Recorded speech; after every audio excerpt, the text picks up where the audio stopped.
जमात 8वीं विशा समाजिक विज्ञान।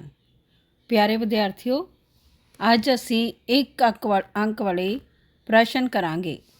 ਨੰਬਰ 1, ਸਾਧਨਾ ਤੋਂ ਤੁਹਾਡਾ ਕੀ ਭਾਵ ਹੈ? ਉੱਤਰ, ਅਜਿਹੇ ਕੁਦਰਤੀ ਜਾਂ ਮਨੁੱਖ ਦੁਆਰਾ ਬਣਾਏ ਗਏ ਅਰਥਵਾਨ ਪਦਾਰਥ ਜਿਹੜੇ ਮਨੁੱਖ ਦੀਆਂ ਲੋੜਾਂ ਦੀ ਪੂਰਤੀ ਕਰਦੇ ਹਨ, ਸਾਧਨ ਅਖਵਾਉਂਦੇ ਹਨ।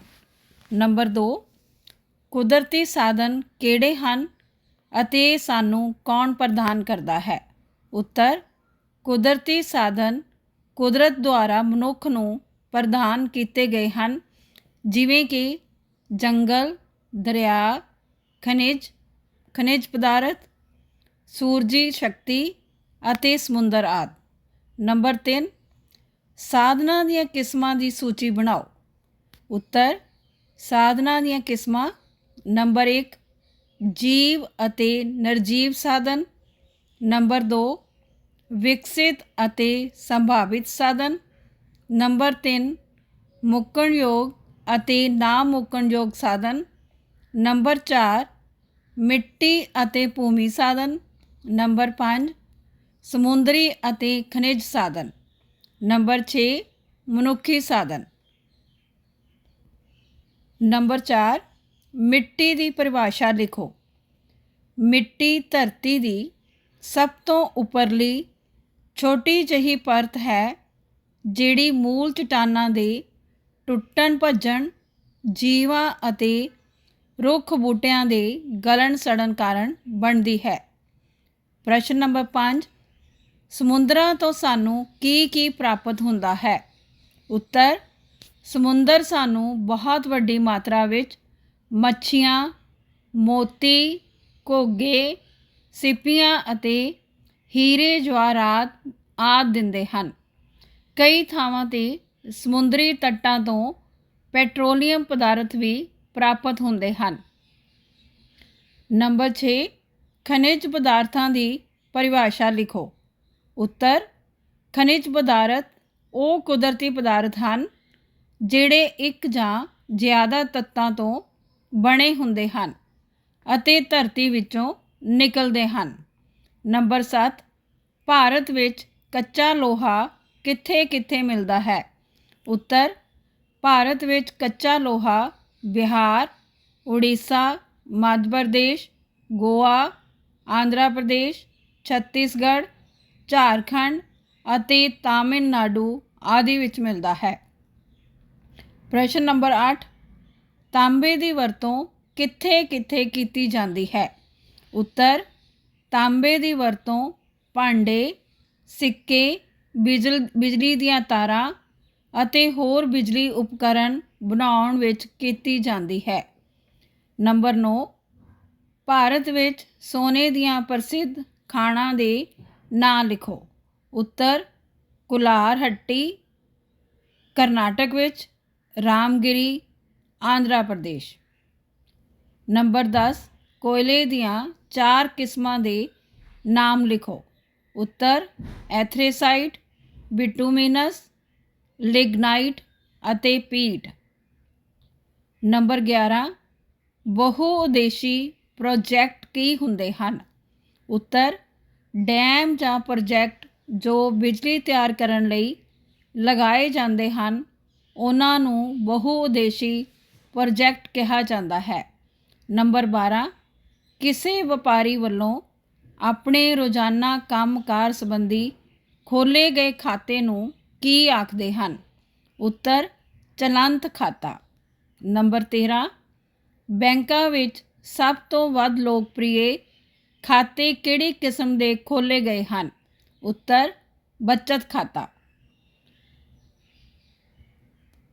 ਚਲੰਤ ਖਾਤੇ ਨਾਲੋਂ ਬੱਚਤ ਖਾਤਾ ਕਿਹੜੇ ਪੱਖੋਂ ਵੱਧ ਲਾਹੇਵੰਦ ਹੁੰਦਾ ਹੈ?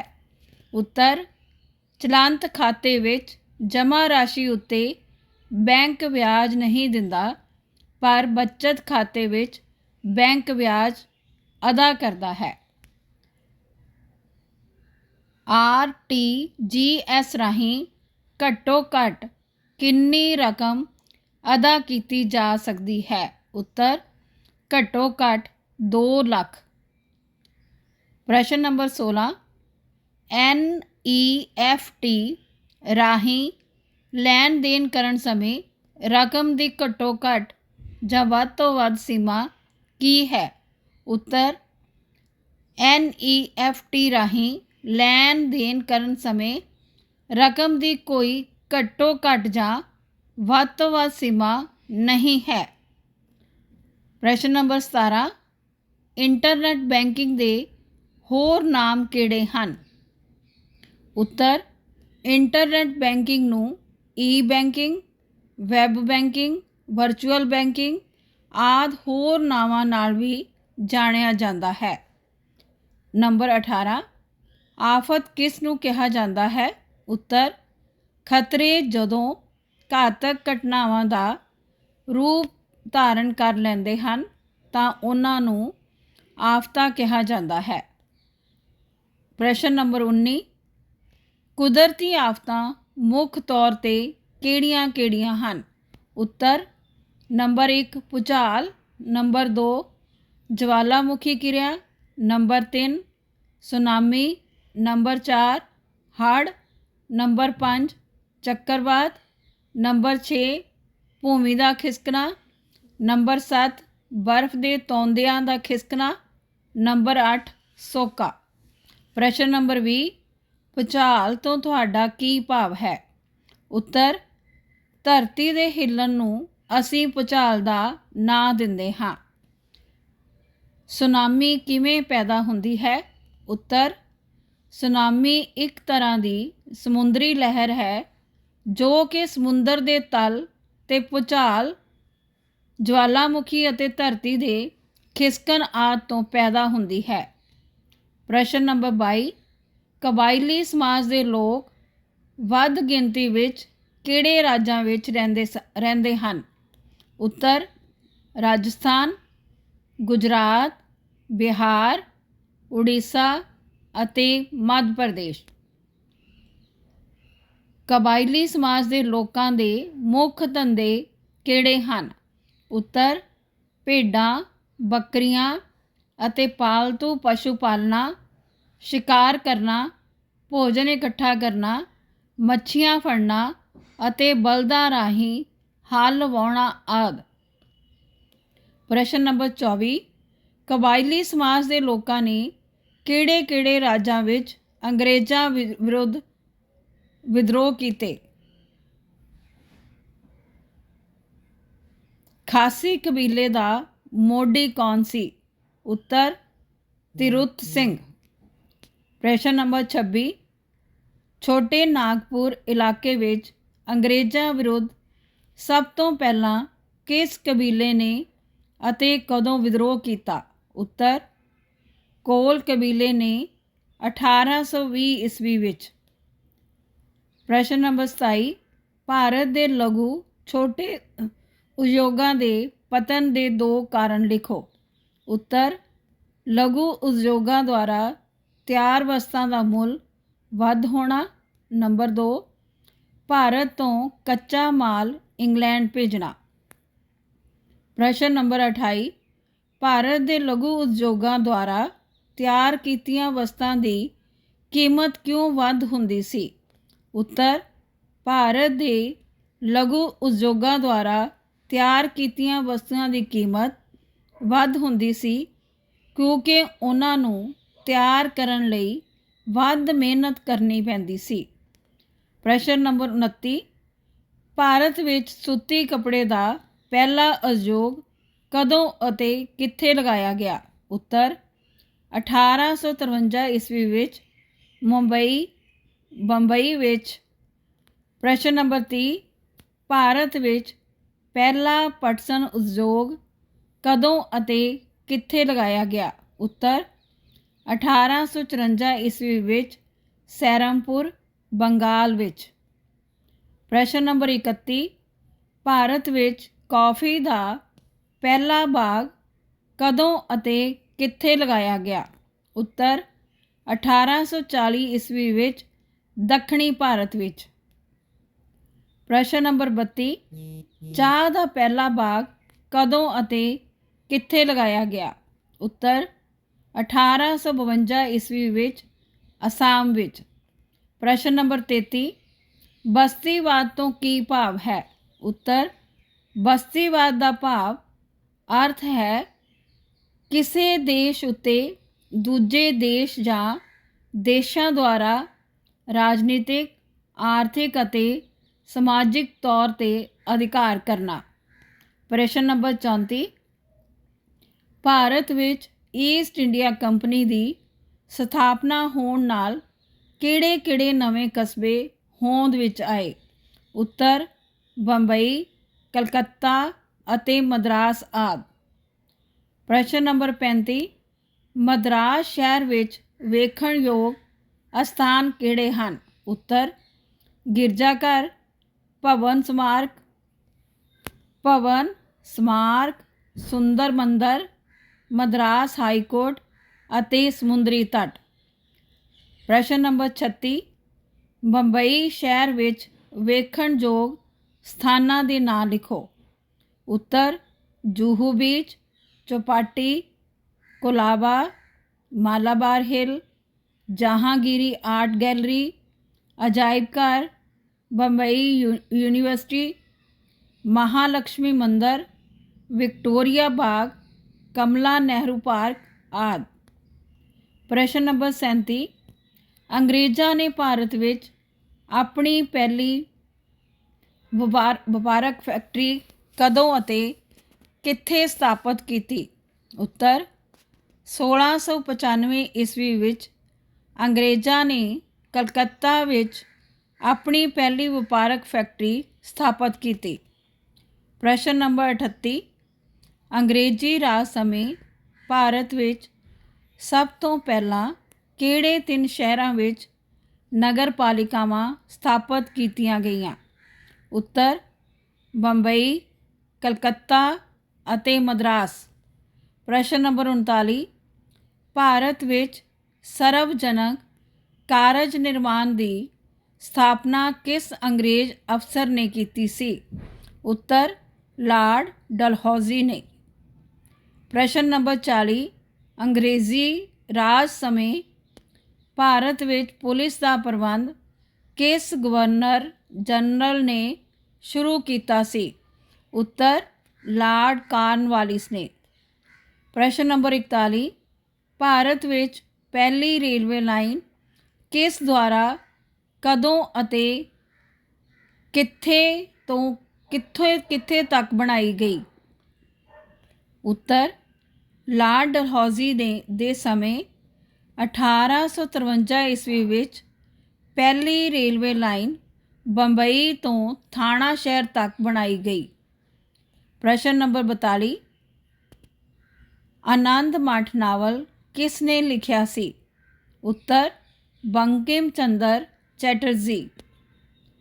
ਪ੍ਰਸ਼ਨ ਨੰਬਰ 43, ਭਾਰਤ ਵਿੱਚ ਸਭ ਤੋਂ ਪਹਿਲਾ ਛਾਪਾਖਾਨਾ ਕਦੋਂ ਅਤੇ ਕਿਸ ਦੁਆਰਾ ਸ਼ੁਰੂ ਕੀਤਾ ਗਿਆ ਸੀ? ਉੱਤਰ, ਪੁਰਤਗਾਲੀਆਂ ਦੁਆਰਾ 1557 ਈਸਵੀ। 44, ਬਾਲ ਗੰਗਾਧਰ ਤਿਲਕ ਨੇ ਕਿਹੜੇ 2 ਅਖਬਾਰ ਛਾਪਣੇ ਸ਼ੁਰੂ ਕੀਤੇ ਸਨ? ਉੱਤਰ, ਬਾਲ ਗੰਗਾਧਰ ਤਿਲਕ ਨੇ ਮਰਾਠੀ ਭਾਸ਼ਾ ਵਿੱਚ ਕੇਸਰੀ ਅਤੇ ਅੰਗਰੇਜ਼ੀ ਭਾਸ਼ਾ ਵਿੱਚ ਮਰਾਠਾ ਨਾਂ ਦਾ ਅਖਬਾਰ ਛਾਪਣਾ ਸ਼ੁਰੂ ਕੀਤਾ। ਪ੍ਰਸ਼ਨ ਨੰਬਰ 45, ਬੜੌਦਾ ਯੂਨੀਵਰਸਿਟੀ ਦੇ ਆਰਟ ਸਕੂਲ ਦੇ ਪ੍ਰਸਿੱਧ ਚਿੱਤਰਕਾਰਾਂ ਦੇ ਨਾਂ ਲਿਖੋ। ਉੱਤਰ, GR ਸੰਤੋਸ਼, ਗੁਲਾਮ ਸ਼ੇਖ ਅਤੇ ਸ਼ਾਂਤੀ ਦੇਵ ਆਦਿ ਬੜੌਦਾ ਯੂਨੀਵਰਸਿਟੀ ਦੇ ਆਰਟ ਸਕੂਲ ਦੇ ਪ੍ਰਸਿੱਧ ਚਿੱਤਰਕਾਰ ਸਨ। ਪ੍ਰਸ਼ਨ ਨੰਬਰ 46, ਮਦਰਾਸ ਕਲਾ ਸਕੂਲ ਦੇ ਪ੍ਰਸਿੱਧ ਕਲਾਕਾਰਾਂ ਦੇ ਨਾਂ ਲਿਖੋ। ਉੱਤਰ, DR ਚੌਧਰੀ, KCS ਪਾਨੀਕਰ, ਸਤੀਸ਼ ਗੁਜਰਾਲ, ਰਾਮ ਕੁਮਾਰ ਅਤੇ KG ਸੁਬਰਮਨੀਅਮ ਮਦਰਾਸ ਕਲਾ ਸਕੂਲ ਦੇ ਪ੍ਰਸਿੱਧ ਕਲਾਕਾਰ ਸਨ। ਪ੍ਰਸ਼ਨ ਨੰਬਰ 47, ਧਰਮ ਨਿਰਪੱਖਤਾ ਸ਼ਬਦ ਦਾ ਅਰਥ ਲਿਖੋ। ਉੱਤਰ, ਧਰਮ ਨਿਰਪੱਖਤਾ ਦਾ ਭਾਵ ਸਾਰੇ ਧਰਮਾਂ ਨੂੰ ਬਰਾਬਰ ਸਮਝਣਾ ਹੈ। ਪ੍ਰਸ਼ਨ ਨੰਬਰ 48, ਧਰਮ ਨਿਰਪੱਖਤਾ ਦੀ ਕੋਈ ਉਦਾਹਰਣ ਦਿਓ।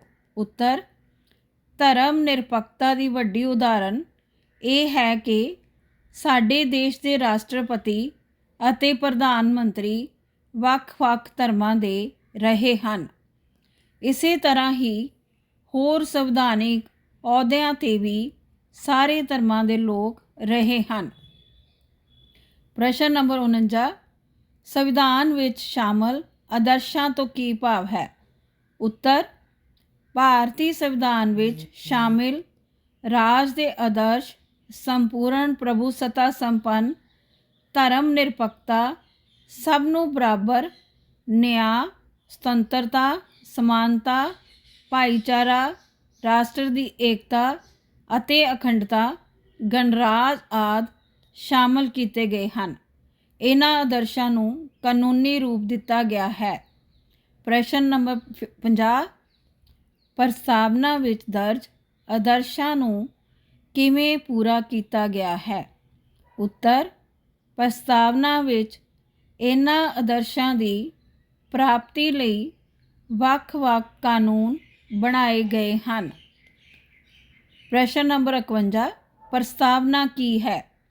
ਉੱਤਰ, ਪ੍ਰਸਤਾਵਨਾ ਇੱਕ ਅਜਿਹਾ ਦਸਤਾਵੇਜ਼ ਹੁੰਦਾ ਹੈ ਜਿਸ ਵਿੱਚ ਸੰਵਿਧਾਨ ਦੇ ਮੁੱਖ ਉਦੇਸ਼, ਇਸ ਦੇ ਮੌਲਿਕ ਸਿਧਾਂਤਾਂ ਅਤੇ ਆਦਰਸ਼ਾਂ ਆਦਿ ਦਾ ਵਰਣਨ ਕੀਤਾ ਜਾਂਦਾ ਹੈ। ਅਧਿਕਾਰਾਂ ਤੋਂ ਕੀ ਭਾਵ ਹੈ। ਉੱਤਰ, ਮਨੁੱਖੀ ਵਿਕਾਸ ਲਈ ਜ਼ਰੂਰੀ ਜਾਇਜ਼ ਮੰਗਾਂ ਨੂੰ ਅਧਿਕਾਰ ਕਿਹਾ ਜਾਂਦਾ ਹੈ। ਮੁੱਢਲੇ ਅਧਿਕਾਰ ਉਹ ਹਨ ਜੋ ਵਿਅਕਤੀ ਦੇ ਸਰੀਰਕ, ਮਾਨਸਿਕ, ਨੈਤਿਕ, ਸੱਭਿਆਚਾਰਕ ਭਾਵ ਉਸਦੇ ਸਰਬਪੱਖੀ ਵਿਕਾਸ ਲਈ ਜ਼ਰੂਰੀ ਹਨ। ਮੁੱਢਲੇ ਅਧਿਕਾਰ ਦੇ ਸ਼ਬਦੀ ਅਰਥ ਲਿਖੋ। ਉੱਤਰ, ਮੁੱਢਲੇ ਅਧਿਕਾਰ ਉਹ ਹਨ ਜੋ ਵਿਅਕਤੀ ਦੇ ਸਰੀਰਕ, ਮਾਨਸਿਕ, ਨੈਤਿਕ, ਸੱਭਿਆਚਾਰਕ ਭਾਵ ਉਸ ਦੇ ਬਹੁਪੱਖੀ ਵਿਕਾਸ ਲਈ ਜ਼ਰੂਰੀ ਹਨ। ਕਿਸੇ ਦੋ ਅਧਿਕਾਰਾਂ ਨਾਲ ਸੰਬੰਧਿਤ ਦੋ ਫਰਜ਼ ਲਿਖੋ। ਉੱਤਰ, ਸਮਾਨਤਾ ਦੇ ਅਧਿਕਾਰ ਤਹਿਤ ਸਾਡਾ ਇਹ ਫਰਜ਼ ਹੈ ਕਿ ਅਸੀਂ ਕਿਸੇ ਨਾਲ ਵਿਤਕਰਾ ਨਾ ਕਰੀਏ। ਨੰਬਰ 2, ਸੁਤੰਤਰਤਾ ਦੇ ਅਧਿਕਾਰ ਤਹਿਤ ਸਾਡਾ ਇਹ ਫਰਜ਼ ਹੈ ਕਿ ਅਸੀਂ ਦੂਸਰਿਆਂ ਦੀਆਂ ਸੁਤੰਤਰਤਾਵਾਂ ਦਾ ਵੀ ਖਿਆਲ ਰੱਖੀਏ।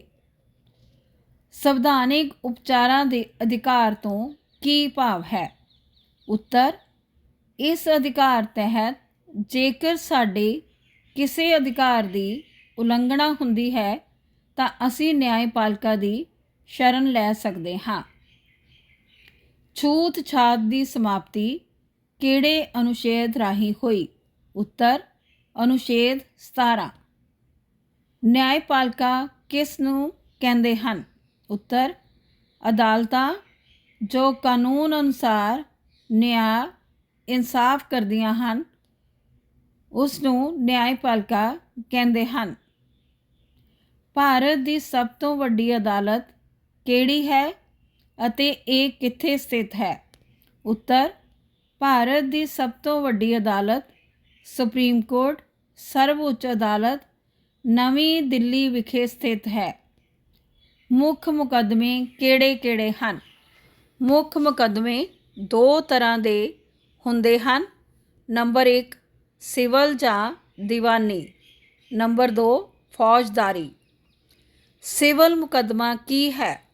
ਉੱਤਰ, ਸਿਵਲ ਮੁਕੱਦਮੇ ਆਮ ਲੋਕਾਂ ਨਾਲ ਸੰਬੰਧਿਤ ਹੁੰਦੇ ਹਨ। ਉਹ ਮੁਕੱਦਮੇ ਜਿਨ੍ਹਾਂ ਦਾ ਸੰਬੰਧ ਨਿੱਜੀ ਜ਼ਿੰਦਗੀ ਨਾਲ ਹੁੰਦਾ ਹੈ, ਜਿਵੇਂ ਮੌਲਿਕ ਅਧਿਕਾਰ, ਵਿਆਹ, ਤਲਾਕ, ਜਾਇਦਾਦ ਅਤੇ ਜ਼ਮੀਨੀ ਝਗੜੇ ਆਦਿ। ਸਰਕਾਰੀ ਵਕੀਲ ਕੌਣ ਹੁੰਦੇ ਹਨ। ਉੱਤਰ, ਜਿਹੜੇ ਵਕੀਲ ਸਰਕਾਰ ਦੇ ਹੱਕ ਵਿੱਚ ਕੇਸ ਲੜਦੇ ਹਨ ਉਹਨਾਂ ਨੂੰ ਸਰਕਾਰੀ ਵਕੀਲ ਕਿਹਾ ਜਾਂਦਾ ਹੈ। ਜਨ ਹਿੱਤ ਮੁਕਾਬਲਾ ਕੀ ਹੈ। ਉੱਤਰ, ਆਮ ਜਨਤਾ ਦੇ ਸਾਂਝੇ ਹਿੱਤ ਲਈ ਜਦੋਂ ਕੋਈ ਮੁਕੱਦਮਾ ਦਾਇਰ ਕੀਤਾ ਜਾਂਦਾ ਹੈ ਤਾਂ ਉਹ ਜਨ ਹਿੱਤ ਮੁਕੱਦਮਾ ਹੁੰਦਾ ਹੈ। ਪ੍ਰਸ਼ਨ ਨੰਬਰ 62 FIR ਕੀ ਹੈ? ਉੱਤਰ FIR ਪਹਿਲੀ ਸੂਚਨਾ ਰਿਪੋਰਟ ਹੈ। ਕਿਸੇ ਵੀ ਦੁਰਘਟਨਾ ਦੀ ਸੂਚਨਾ ਨੇੜੇ ਦੇ ਪੁਲਿਸ ਕੇਂਦਰ ਨੂੰ ਦੇਣੀ ਚਾਹੀਦੀ ਹੈ। ਪ੍ਰਸ਼ਨ ਨੰਬਰ 64 ਸਮਾਜਿਕ ਸਮਾਨਤਾ ਤੋਂ ਤੁਸੀਂ ਕੀ ਸਮਝਦੇ ਹੋ? ਉੱਤਰ ਸਮਾਜਿਕ ਅਸਮਾਨਤਾ ਤੋਂ ਭਾਵ ਹੈ ਕਿ ਸਮਾਜ ਦਾ ਵੱਖ-ਵੱਖ ਜਾਤਾਂ, ਧਰਮਾਂ ਅਤੇ ਨਸਲਾਂ ਆਦਿ ਦੇ ਆਧਾਰ 'ਤੇ ਵੱਖ-ਵੱਖ ਵਰਗਾਂ ਵਿੱਚ ਵੰਡੇ ਹੋਣਾ। ਜਾਤੀਵਾਦ ਅਤੇ ਛੂਤ-ਛਾਤ ਤੋਂ ਕੀ ਭਾਵ ਹੈ? ਉੱਤਰ ਜਾਤੀਵਾਦ ਤੋਂ ਭਾਵ ਹੈ ਕਿ ਜਾਤੀ ਦੇ ਆਧਾਰ 'ਤੇ ਕਿਸੇ ਨਾਲ ਭੇਦਭਾਵ ਕਰਨਾ। ਛੂਤ-ਛਾਤ ਤੋਂ ਭਾਵ ਹੈ ਕਿ ਅਜਿਹੀ ਪ੍ਰਥਾ ਜਿਸ ਅਨੁਸਾਰ ਨੀਵੀਂ ਜਾਤੀ ਦੇ ਮਨੁੱਖਾਂ ਨੂੰ ਛੂਹਣਾ ਪਾਪ ਸਮਝਿਆ ਜਾਂਦਾ ਸੀ। ਅਨਪੜ੍ਹਤਾ ਕਿਸ ਨੂੰ ਕਹਿੰਦੇ ਹਨ? ਉਹ ਵਿਅਕਤੀ ਜੋ ਪੜ੍ਹ ਅਤੇ ਲਿਖ ਨਹੀਂ ਸਕਦਾ। ਭਾਸ਼ਾਵਾਦ ਤੋਂ ਕੀ ਭਾਵ ਹੈ?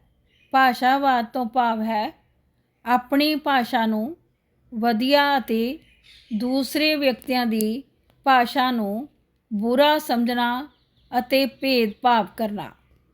ਰਾਖਵੇਂਕਰਨ ਦਾ ਕੀ ਅਰਥ ਹੈ? ਉੱਤਰ ਰਾਖਵੇਂਕਰਨ ਦਾ ਅਰਥ ਹੈ ਕਿ ਅਨੁਸੂਚਿਤ ਜਾਤੀਆਂ, ਜਨਜਾਤੀਆਂ ਅਤੇ ਪਛੜੀਆਂ ਸ਼੍ਰੇਣੀਆਂ ਲਈ ਲੋਕ ਸਭਾ, ਰਾਜ ਵਿਧਾਨ ਸਭਾਵਾਂ ਅਤੇ ਸਰਕਾਰੀ ਨੌਕਰੀਆਂ ਵਿੱਚ ਸੀਟਾਂ ਰਾਖਵੀਆਂ ਰੱਖੇ ਜਾਣ ਦੀ ਵਿਵਸਥਾ ਕਰਨੀ। ਅਨਪੜ੍ਹਤਾ ਦਾ ਲੋਕਤੰਤਰ 'ਤੇ ਕੀ ਪ੍ਰਭਾਵ ਪੈਂਦਾ ਹੈ? ਉੱਤਰ ਅਨਪੜ੍ਹ ਵਿਅਕਤੀ ਧਰਮ ਅਤੇ ਜਾਤੀ ਦੇ ਆਧਾਰ 'ਤੇ ਜਲਦੀ ਗੁੰਮਰਾਹ ਹੋ ਜਾਂਦਾ ਹੈ। ਅਨਪੜ੍ਹ ਵਿਅਕਤੀ ਆਪਣੀ ਵੋਟ ਦੇ ਅਧਿਕਾਰ ਦੀ ਉਚਿਤ ਵਰਤੋਂ ਨਹੀਂ ਕਰ ਸਕਦਾ। ਧੰਨਵਾਦ।